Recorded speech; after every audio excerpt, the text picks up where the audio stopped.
anga foli be aw bɛɛ lajɛlen ye nɛgɛ ɲɛ 10 ani 7 talan gosikan ye nin ye Bamakɔ ana lamini na Malikura kɛnɛ sigi kan ka bɔ studio 53 kɔnɔna la VOA Soba la Washington DC bi alamisa la novembre kalo tile 21 san 2024 kunnafoni kumabaw bɛɛ bɛna kɛ fɛn kelen de kan kuruba la n'o ye ninnu ye. Yɛlɛma kura Mali politiki siraw la kunu araba novembre kalo tile 20 san 2024 wula la Mali jabaraniso ye laseliw kɛ k'a fɔ ko dansigi kɛra premier ministre Choguel Kokala Mayiga ka baaraw la bi alamisa novembre kalo tile 21 san 2024 la Général Assimi Goïta Mali jamana kuntigi ye Général de division Abdoulaye Mayiga sugandi k'a kɛ Mali premier ministre kura ye. Mali jamanadenw hakilinaw ye mun ye ni yɛlɛma ninnu kan an ka bi Malikura kɛnɛ bɛna kɛ kɛnɛ kɛrɛnkɛrɛnnen ye min senfɛ an bɛna Mali faso jama a politiki dɔnbaga lajɛw a n'a sɛgɛsɛgɛlikɛlaw ka hakilinaw lamɛn minnu bɛɛ lajɛlen taara ka fara ɲɔgɔn kan an ka laselikɛlaw fɛ. A ye to kunnafoni kɔnɔ an bɛna walawalali kɛ aw ye sisan ɲanzan kɔfɛ. Sisan aw y'aw bisimila an ka kɛnɛ nin kan ayiwa a yirala k'a fɔ ko Mali marabagakulu o kɔnɔ minisiri tɔgɔ olu fana bɔra bi ka fara Mali premier ministre kura kan. Modibo Dambele ale bɛ an bolo yan nɔ yala yɛlɛma kura jumɛnw kɛra Mali fangabolo kura la. Kajatu n ka foli bi ye n ka foli bɛ an filɛlikɛlaw bɛɛ ye an bɛ se k'a fɔ kabi Choguel ka fanga la minisiri 28 o de tun don minisiri kura fanga kura min bilala sen kan minisiri 28 de don mais yɛlɛma donna la an b'a ye k'a fɔ mɔgɔ 7 minisiri kura 7 o de nana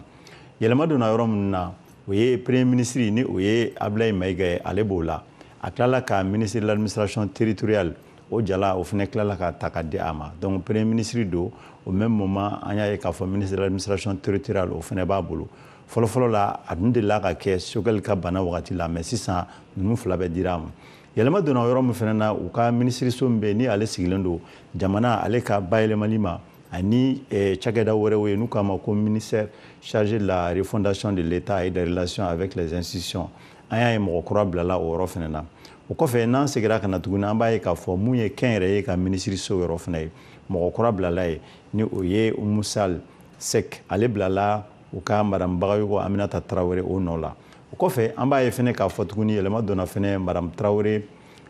Mariam Mayiga ni ale tun b'u ka musow ka ministre so ale bilala o yɔrɔ fana na ani Kajatu yɛlɛma donna mun fana la o ye kuranko ministre ye an y'a ye k'a fɔ u ka muso min tun bɛ ni ale ye madame Bintou Kamara ale wulila ka bɔ yen u ye an balimakɛ Boubacar Diané o bilala ale nɔ la mun ye artisanat ministre so ani seko ani dɔnko ye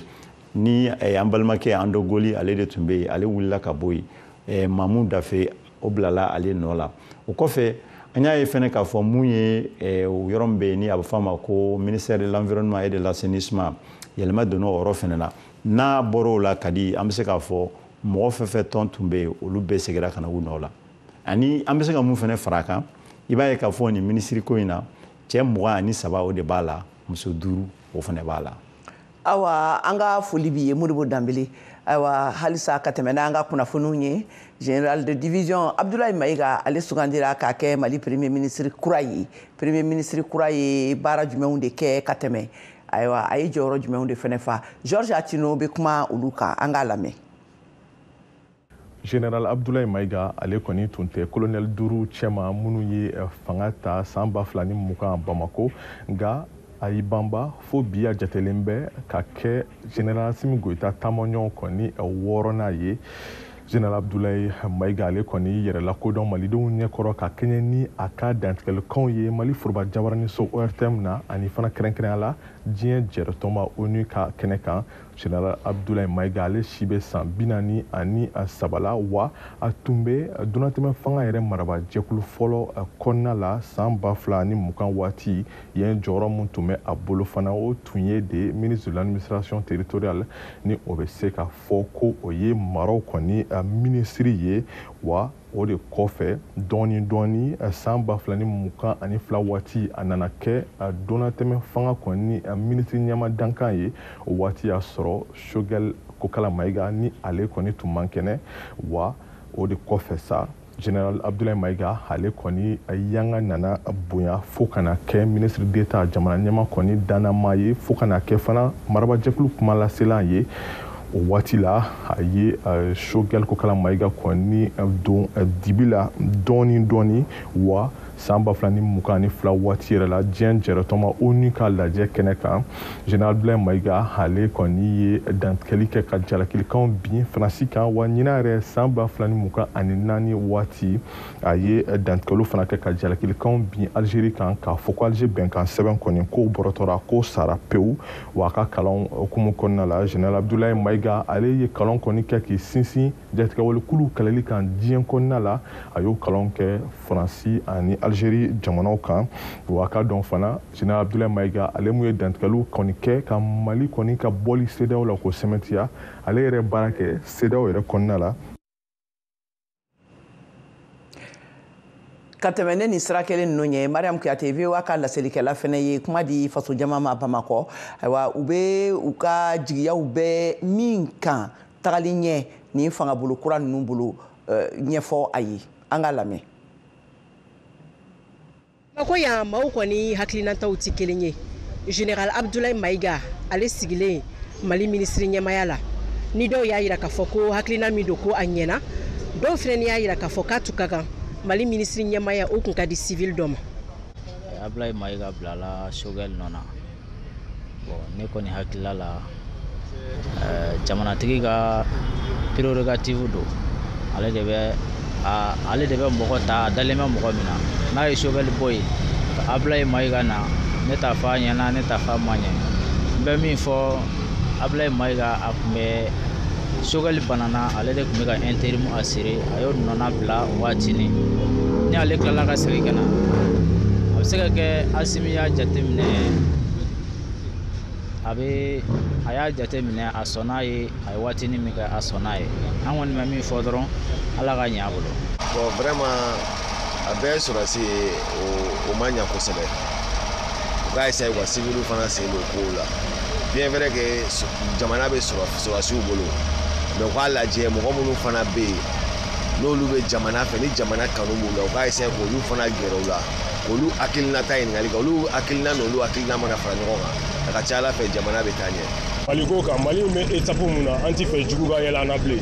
An bɛ Mali ka avancement de kɔ an bɛ Mali ka développement de kɔ Mali bɛ taa ɲɛ cogo min na an b'o de kɔ an bɛ sɔrɔsi fanga fana kɔ parce que sɔrɔsiw y'an bɔ ko caman na o Choguel fana y'an bɔ ko caman na ka se bi ma donc n'a ye nin kɛ an bɛɛ ye kelen jugu tɛna fɔ k'a bɛna don an ni ɲɔgɔn cɛ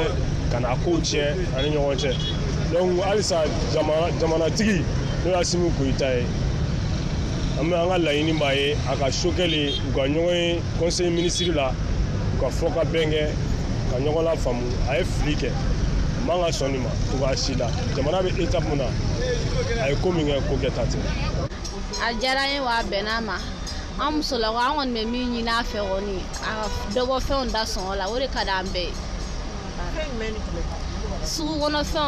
fɛn sugu bɛɛ ani balo gɛlɛyalen don fɛn bɛɛ gɛlɛyalen don sisan an filɛ wagati min na kɔni. N'u ko fɛn bɛɛ kɛ k'a kɛ ko militaire homme de tenue. Il faut que le mélange soit homogène, quoi. Qu'un mélange civil, qu'un militaire ou qu'un. C'est bon. Mais Choguel commune, allez t'en connaître, c'est bon comme ça. An bɔla ka maa minnu lamɛn nin waati in na maa caman kɔni y'a yira na ka fɔ k'u ka laɲini ye fɛn min ye bi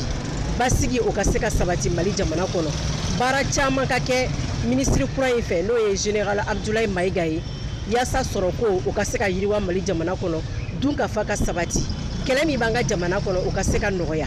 Mariam Kuyate ka laselikan don ka bɔ Bamako VOA Bambara tɔgɔ la.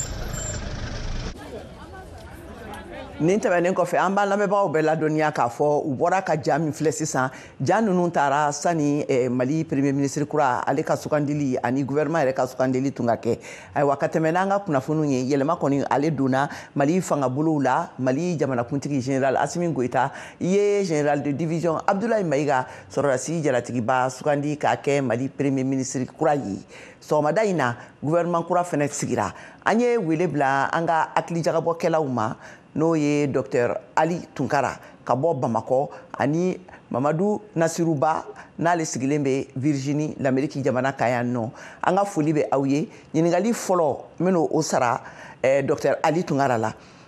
Dr Ali Tunkara, ayiwa hakili la sisan Mali fanga ɲɛmɔgɔw tun bɛ fɛ ka misali jumɛn de di ne ni waleya ninnu bilali ye sen kan? Teliyala Kajatu, n'i ye nin yɛlɛmaliw lajɛ i b'a ye k'a fɔ ko a b'a yira fɔlɔ k'a fɔ ko fɛn min ye Dr Choguel Kokala Mayiga ni Mali finitigi minnu ye jamana kunna bi u kun ka yetaw tɛ kelen ye. Nin yɛlɛmali in b'a yira k'a fɔ ko u b'a fɛ u yɛrɛ damaw ka kɛ kow kunna hali n'a sɔrɔ i b'a ye k'a fɔ sanga kelen fana maa wɛrɛ b'u kɛrɛfɛ min tɛ finitigi ye, nka n'i ye ko koloma lajɛ da sira min kɛ kuma ɲɛbila la a kɛra gouvernement tɛmɛnen fo ka se min bɛ senna bi walima min kuma bɛ senna bi, jamana ye deli ye fɛn min ye i b'a ye o bɛɛ kalifilen bɛ finitigi ma, finitigi min kɛra sababu ye ka na ni fanga dafiri ye. O kɔrɔ k'a fɔ ko nin ye cikan de ye k'a lase Maliyɛnw ma ni diɲɛ wɛrɛ ma k'a fɔ ko kuntilenna dɔ de bɛ finitigi ninnu na. O kuntilenna u yɛrɛ ka jigiya la n'u ka faamuyali la o tɛ se ka timɛ cogo si la fo n'a sɔrɔ u yɛrɛ bilala kow ɲɛfɛ. Ma bɛ se ka bi kuma in bila o ɲininkali kɔnɔna la. Ayiwa ka tɛmɛ halisa ni ɲininkali ye Nasiru, awa Dr Ali bɔra sisan k'a ɲɛfɔ yala e yɛrɛ bolo sugandili nin min kɛra sisan Général Abdoulaye Mayiga ka sugandili nin o ye a yira de k'a fɔ ko yala ko sɔrɔdasiw dalen tɛ civiliw la fanga ɲɛmɔgɔyaw la wa walima mun de don? E hakilila ye mun ye o koɲa la? Bon kɛ tun b'i fɔ n bɛ VOA mɔgɔ bɛɛ lajɛlen fɔ ani mɔgɔ minnu bɛ k'a lamɛn n bɛ fɔ. Bon ne ka hakilila ye min ye nin ko la a tɛ k'a fɔ ko président Assimi a dalen tɛ civiliw la mais Mayiga ye a fɔ cogo min na nin transition u ye kuntilenna damadɔ de ta u ye fɛ k'olu sɛmɛntiya o labɛn k'a bila comme ça hali ni élection kɛra pour que o siran kɛrɛnkɛrɛnnen ninnu kana jɛngɛ. Donc olu yɛrɛ bolo pour que o ka sira sɔrɔ u y'u ka nomination bɛɛ kɛ n'o lahalayaw de ye. O ne ka hakilila ye. Ayiwa sisan ka tɛmɛ ne kunnafoni ye an bɛ a ɲini aw fɛ a ka to nɛgɛ kan an bɛ laseli dɔ lamɛn sisan ka segin ka na ka kɛɲɛ ni nin taabolo kelen ninnu ye. Modibo Danbele fɛnɛ ale ye Mulayi Keyita ale ye ale ɲininka. Bon Mulayi Keyita ye Arena Alliance pour la Refondation Mali tɔnden ye ka bɔ Bamakɔ politiki kulu don. An ka fɛnɛ ka hakilinaw lamɛn. Dr Choguel Kokala Mayiga an ka foli b'a yɔrɔ ale premier ministre kɔrɔ don ka waleɲuman dɔn a ye baara min kɛ jamana ko don bɛɛ bɛ dɔɔni dɔɔni de kɛ maa kelen tɛ se. Général Abdoulaye Mayiga min fɛnɛ nomera a place la bɛɛ b'a dɔn mɔgɔ min don jamana kɔnɔ a cɛsirilen don Mali ko la kosɛbɛ kosɛbɛ kosɛbɛ. An bɛ dugawu de kɛ fɛn min sɛmɛlen filɛ nin ye a la Ala k'a ta fanga d'a ma. Fanga sinamatɔn olu ye welewele da kɛ kabi wagati jan k'a fɔ ko u bɛ fɛ ni fanga u k'u sigi ka kuma jamana kunkanko caman kan. Fanga kura mun natɔla filɛ nin e hakili la k'a fɔ nin bɛna se ka kɛ sababu ye o ka kɛ wa? Premier ministre kura min sigilen filɛ depuis a ma kɛ premier ministre ye a ye parti politiques fara ɲɔgɔn kan ka jɛkulu fara ɲɔgɔn kan walasa an bɛ se ka don da kelen fɛ cogoya min na. Donc baara min don a b'a dɔn wa Mali parti politiques société civile bɛɛ bɛnnen don a kan k'a fɔ ko a bɛ maa ko kɛ ɲɔgɔn bɔ a bɛ maa baara kɛ ɲɔgɔn bɔ wa maa min don a ta ye Mali ko de ye a tɛ mɔgɔ ko la. Aw yɛrɛ ni fanga sinamatɔn aw bɛna mun de fɔ sisan ni fanga kura mɔgɔ ninnu ye n'a ma ye k'a fɔ aw de ye jamana ka politiki tɔn? Baara min daminɛlen don baara ka continuer jamana ka baara ka kɛ Malidenw sago ye. Président Assimi y'o de fɔ a ye bɛɛ wele ka taa Kuluba k'a n'a ka Maliko kuma kɛ min ɲɔngirila a kun se ye nin de. Général Abdoulaye min nalen filɛ nin ye primature la an y'o de fɔ diɲɛmaa ye anw tɛ sɔrɔdasi ninnu kɔ bila parce que kunu an kun bɛ yɔrɔ min na ani bi an bɛ yɔrɔ min na kɔnɔdimi tɛ ɲɛdimi de don. O ye Arema taabolo ye Alliance pour la Refondation du Mali yɛrɛ sigir'o o de kan. An kun sera gun dɔ de kan jamana kun bɛ ka ci de. Sɔrɔdasikɛ kun kɛra dunan ye a faso kɔnɔ. N'i bɔra sɔrɔdasiya la i bɛ segin civiliya de fɛnɛ kɔnɔ. Démocratie min nana anw fɛ yen démocratie ma faamu kosɛbɛ et je crois que Abdoulaye nalen min filɛ nin bɛɛ b'a dɔn mɔgɔ ma jiginen don a bɛ mɔgɔw lamɛn a la faamuyalen don mɔgɔw kɛli ɲɔgɔn kan o tɛ kɛ baara gɛlɛn ye a bolo donc an bɛ dugawu de kɛ a ka se k'a munan fa. Aw bɛna wuli ka jɔ kɛ wa yaasa fanga sinamatɔnw u fana ka se ka don fanga nata ninnu na wa walima u n'aw ka se ka baara kɛ ɲɔgɔn fɛ wa? An bɛɛ bɛ ɲɔgɔn sɔrɔ Mali de kunna. Mali nin kɛnɛ bi k'an ka fara ɲɔgɔn kan an ka furakɛ. Donc sinaya ko man kan ka y'o la. An bɛ transition de kɔnɔ. Donc transition kɔnɔ ne bolo o tɛ politiki baara yɛrɛ kɛ waati ye. Ni transition banna de k'a fɔ ko transition banna de an bɛna taa élection na o waati ye politiki baara ye. Donna transition kɔnɔ parce que jamana man kɛnɛ. Ni a furakɛra k'a jɔ a sen fila kan donc cɛbaw ka bɔ pour que ka jamana ɲɛmaaya ɲini o waati de a bɛ se k'a fɔ ko fanga sinamaw. Donc ni maa y'i yɛrɛ bila fanga sinaya kɔnɔ sisan ne bolo fili juguba don. Fɔ parti politikiw k'a dɔn k'a fɔ ko olu ye jɛkulu de ye nka olu ti jamana ye. Donc an ka don da kelen fɛ an ka jamana furakɛ. Jamana firila k'u to yan dɔw yɛrɛ tun b'a baara la. Bɛɛ ka fara ɲɔgɔn kan. Ni tajuru sarako de kun don an bɛ kɛnɛ min kan an kun tɛ ko kɛnɛ kan dɛ. An ka bɔ o kɔnɔ an ka ɲɛsin jamana ma ka jamana kun mabɔ. Ni an selen ye an ka kunnafoni ta ko fɔlɔ laban yɔrɔ ma ayiwa an b'a ɲini aw fɛ a ka to an ka kunnafoni kɔnɔ an bɛ kɔsegi sisan ka na kunnafoni tɔw laseliw kɛ aw ye a k'an bɛn sɔɔni. K'i abonné VOA Bambara WhatsApp la walasa kunnafoni fosi kana fɔ i kɔ o ka nɔgɔn kojugu. I ka WhatsApp kɔnɔna la i bɛ taa statut lajɛyɔrɔ la. Yen i b'a sɛbɛn VOA Bambara. I b'an ka chaîne ye a kɛrɛfɛ i b'a sɛbɛnnen ko suivre i bɛ i tɛgɛ digi o kan o la fosi tɛ fɔ i kɔ. Ni ko seko ni dɔnko n'i ma se dɔgɔnɔ jamana i bɛ se ka kunnafoni sɔrɔ ka bɔ Mali la Laginɛ ani Burkina Faso. Bi a bɛ wele wusula min ma ko kɛlɛ banna hali cɛ dusukun mana kɛ fara ye n'a y'a kasa fo ka taa se Sénégal ma. J'ai dissous l'Assemblée nationale. O fara anglais kalanni kan bamanankan sira fɛ. Nɛgɛ ɲɛ kɔnɔntɔn o de bɛ yen is 9 o'clock. What time is 8? VOA Bambara ka WhatsApp kan farafinna ni diɲɛ kunnafoni fosi tɛna fɔ aw kɔ bilen. Ayiwa sɔmɔgɔ don dɛ a ci limanaw fana ma. K'a fɔ an lamɛnbagaw ye halisa u bɛ Mali kura jɛmukan de kan ka lamɛn ka bɔ studio 53 kɔnɔna la VOA soba kɔnɔna la ni an donni an ka kunnafoni tako filanan kɔnɔna la bi an bɛ jɛmukan kɛrɛnkɛrɛnnen de kɛnɛ kɔnɔ ka bɛn ni Mali yɛlɛma min donna Mali maraburukuruw la ani premier ministrew la ayiwa halisa ka tɛmɛ n'o hakilina kelenw ye Mariam Traoré ale ye Amadu Koyita ka hakilinaw ta Amadu Koyita ye politikikulu yelenkura président ye ka bɔ Bamakɔ an ka u lamɛn. An kɛra minisiri kɔrɔ ye ne bɛ gouvernement kɔnɔna na ko caman bɛ yen nɔ o bɛ dilan gouvernement de kɔnɔ bɔ tɛ kɛ n'o ye n'i bɔra n'o ye dɔrɔn ça veut dire que i yɛrɛ b'a dɔn o tɔ ye min ye décret kura taara ka général Ablaye Mayiga kɛ premier ministre ye donc an bɛ se ka min fɔ dɔrɔn an b'a ɲini Ala fɛ danaya dalalen min kan bi Ala ka fanga ni tali ta fanga d'a ma Ala ka to a ka se ka maliyɛnw fara ɲɔgɔn kan parce que anw yɛrɛ fɔ a bɛ san damadɔni bɔ an ko transition ye waati min ye waati dɔ maliyɛnw kan ka fara ɲɔgɔn kan pour que jamana bɛ se ka bɔ gɛlɛya kɔnɔ cogo min na parce que transition na légitimité tɛ maa si la fɛn dɔ de nana an bila rupture kɔnɔna na donc k'an yɛrɛ to cadre kɔnɔ kumana an y'a ɲini président transition fɛ a ka premier ministre ta n'o ye premier ministre min tɛ fara mɔgɔ kan min b'a essayer ka maliyɛnw bɛɛ fara ɲɔgɔn kan an kun y'a ɲini de po kuma Choguel Kala Mayiga ka bɔ premier ministre la mais an kun ma faamuya san fila après les faits nous donnent raison l'histoire nous donne raison mais Mali ni an bɛɛ de ta ye Choguel Seni kɛra min a y'o kɛ an b'a ɲini Ablaye Mayiga fɛ an b'ale dɔn kosɛbɛ sabula ale de kun ye parti politique ka ministre ye an b'a dɔn maa don parti politique ka bonya bɛ maa min yɔrɔ maa don maa min bɛ mɔgɔw lamɛn maa don maa min ka bonya bɛ jamanaden caman yɔrɔ en tout cas ne kɔni personnellement Amadu Koyita président parti socialiste opinion favorable de bɛ n bolo ka ɲɛsin a ma mais an b'a tɔ lajɛ Ala k'a dɛmɛ hali bi danaya min dara a kan Ala ka to ka se ka danaya min nafa Ala ka to ka se ka maliyɛnw bɛɛ Ala ka to a ka premier ministre kɔnɔna na gouvernement ka sɔrɔ maliyɛn bɛɛ b'i yɛrɛ sɔrɔ min kɔnɔ gouvernement bɛna baara kɛ min bɛ kɛ tare jamanadenw ma o de an b'o ɲini Ala fɛ. E yɛrɛ fɛ nin bɛna se ka yɛlɛma jumɛn de don jamana fanga ka baaraw taabolo la yiriwali sira fɛ i n'a fɔ jamanadenw sigilen don ka min makɔnɔ kabiri waati jan n'o dɔ bɛ tali kɛ lakanako kan kalanko jamana kɔnɔna ka fara a yiriwali sira caman wɛrɛw kan. N'an b'a ɲini Ala fɛ dɔrɔn ni premier ministre kura sigilen ni gouvernement kura sigira cɛ ni muso ka yaala minnu bɛ jamana dɔn cɛ ni muso ka yaala minnu ka hami tɛ kɛ foyi ye minnu ka miiri tɛ kɛ foyi ye u ka se ka baara kɛ pour que vraiment maliyɛnw ka se k'a fɔ alhamdulilahi rabbil alamin a bɛ san 4 bɔ an bɛ nin ko kɔnɔ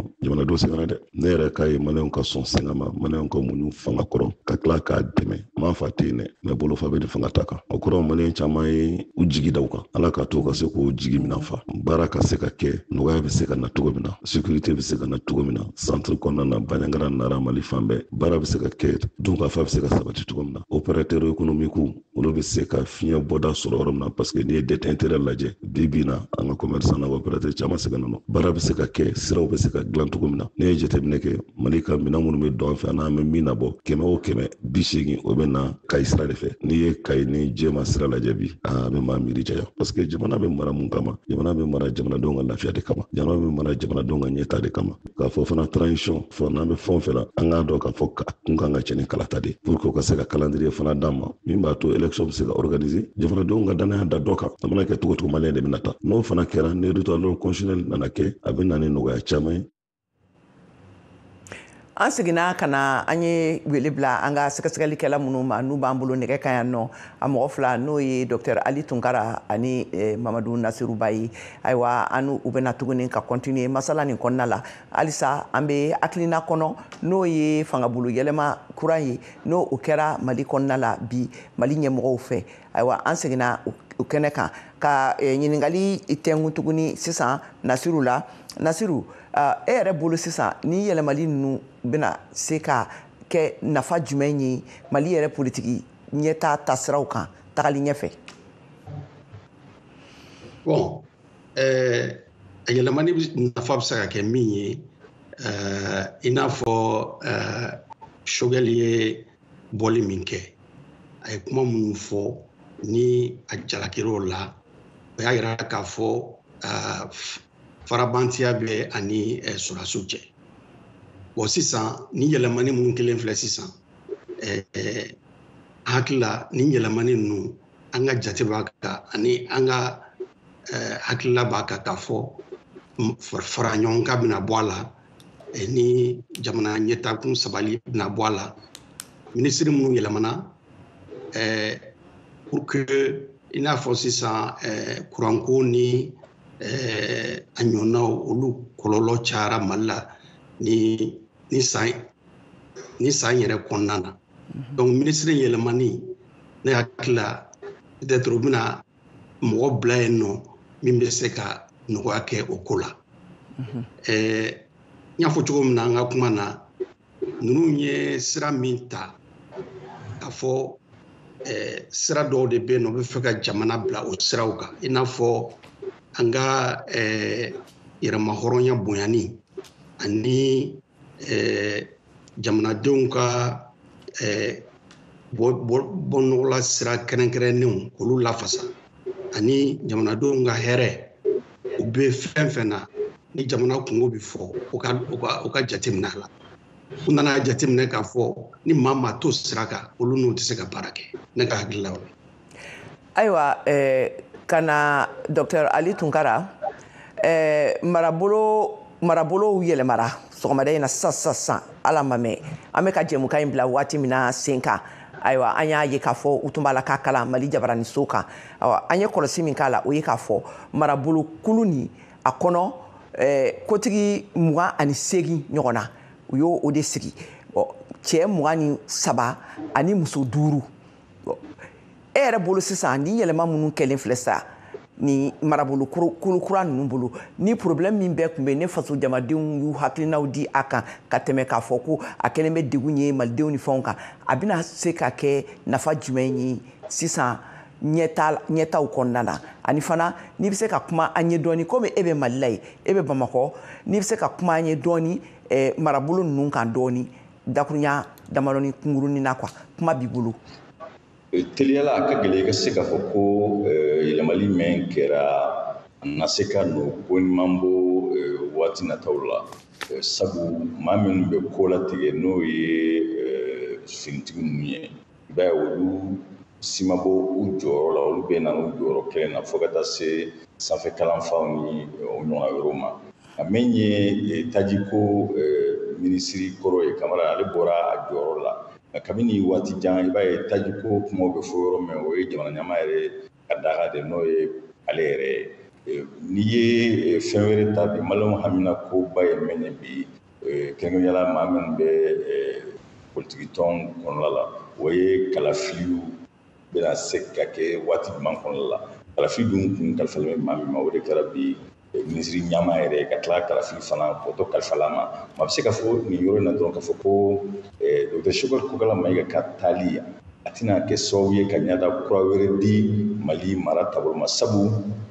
ka kɔn a ka taali ɲɛ fɛn min ye jamana kobaw ye kɛlɛkɛminɛnw sanni lahalayaw fo ka taa se tajiko kumaw ma fo ka taa se kalafiliw ma ani Mali ka boli walima ka toli tɔn dɔw la olu ye hakilila min taara ka ta kɔnɔ k'a sɔrɔ a tun ye kɛrɛfɛden ye maa min y'o hakilila ta o maa kelenw de b'a kɔnɔ maa tɛ se k'i sɔnni da k'a fɔ ko teliyala yɛlɛma bɛ se ka don kow la yɛlɛmali bɛ se ka na yɔrɔnin mɛn teliyala o ye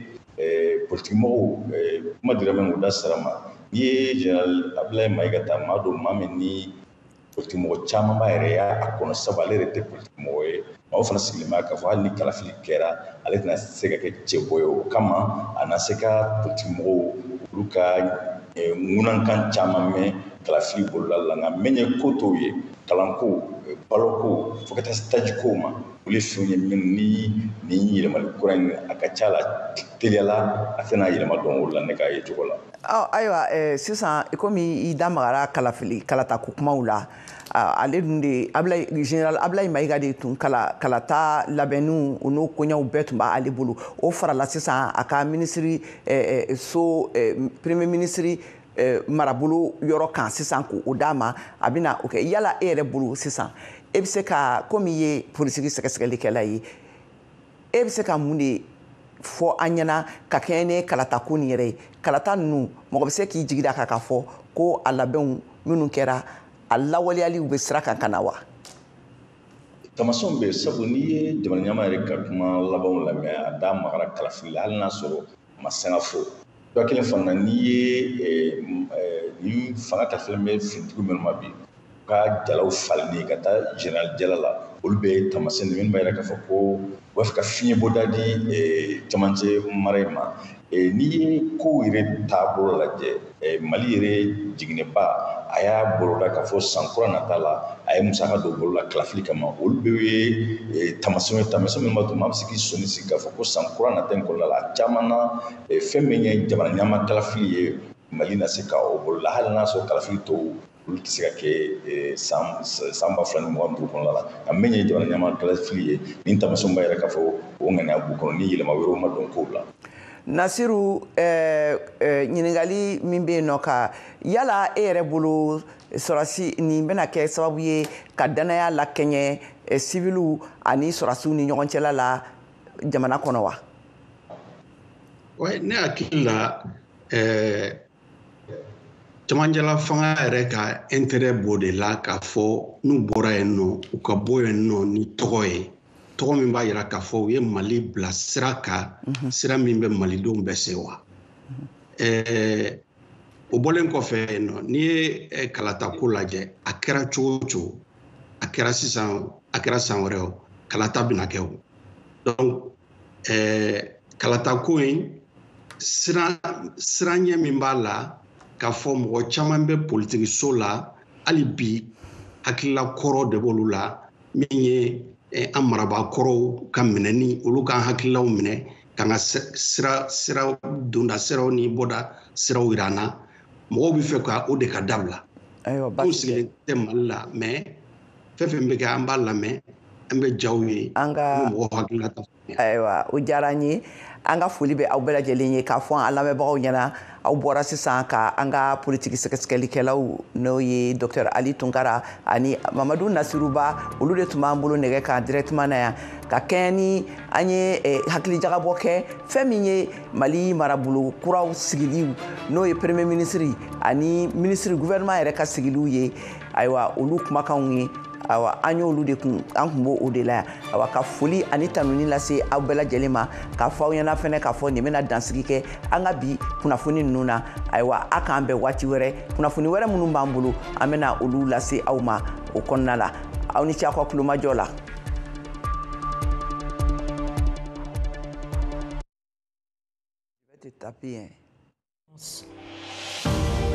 En temps de crise, nos rêves, nos espoirs et nos souhaits d'un avenir